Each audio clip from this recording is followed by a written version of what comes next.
Okay, so the book is The Forgotten Promise, Rejoining Our Cosmic Family. And that book is a story of my coming into the awareness about my experiences as having contact with extraterrestrials or beings from another dimension, is the way that I think of them. The book came through me. I was told to write the book.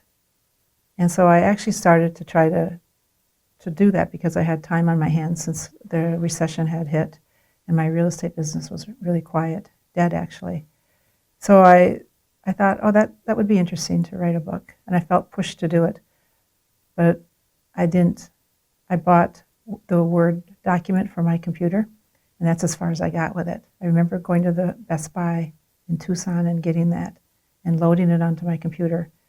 And after that, I don't remember doing anything to try to pull together writing a book, other than I had brought with me to Tucson, I'd brought down some notes. A friend of mine was an author, a writer, and she had tried through interviewing me and pulling together a bunch of notes, she had wanted to try to tackle the prospect of writing a book about my experiences. And it was too overwhelming. And I thought the same thing. I thought, how do you begin to tell this story? It covers decades and it's very esoteric, very hard to, and I thought that I can't do it. There's just no way to do it. And then one day, there I was, just writing it. And it just showed up on that Word document. I didn't know.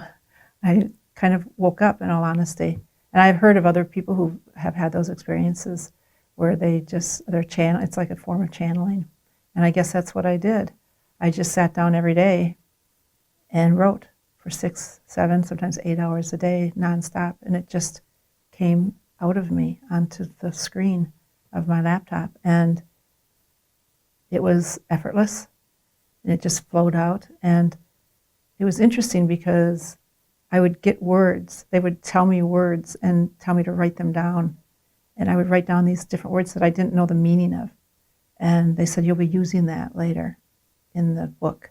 So I had a notebook where I kept these words, and I had looked up the definitions of them. But everything came through me, and I kind of, after I woke up and I was on page 3 of the book, and I just continued writing, and then it seemed to be like a collaborative effort between me and whoever was bringing it through me. But they took, whoever it was, my higher self, I believe they took kind of charge of it. It just basically takes the reader on the whole journey that I went through into fear when you realize that this phenomenon is real, because I didn't believe in it. I thought it was the goofiest thing I had ever heard of, aliens abducting humans. And so to have the story come through me was an amazing process.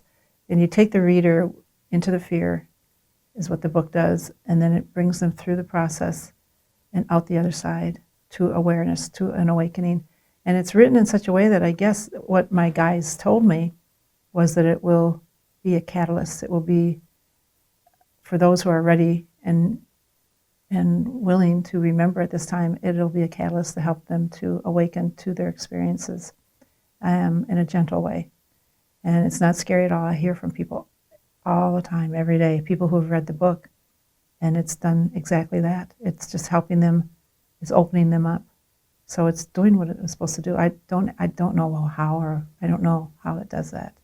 But I've had books do that for me. So I understand the process. But the book is a simple little book, easy to read. You can read it in no time at all. It's just, to me, it's just a very simple little book. But there's something about it that creates that catalyst for people. So I enjoyed writing it, and I've read it a few times, and I enjoy reading it.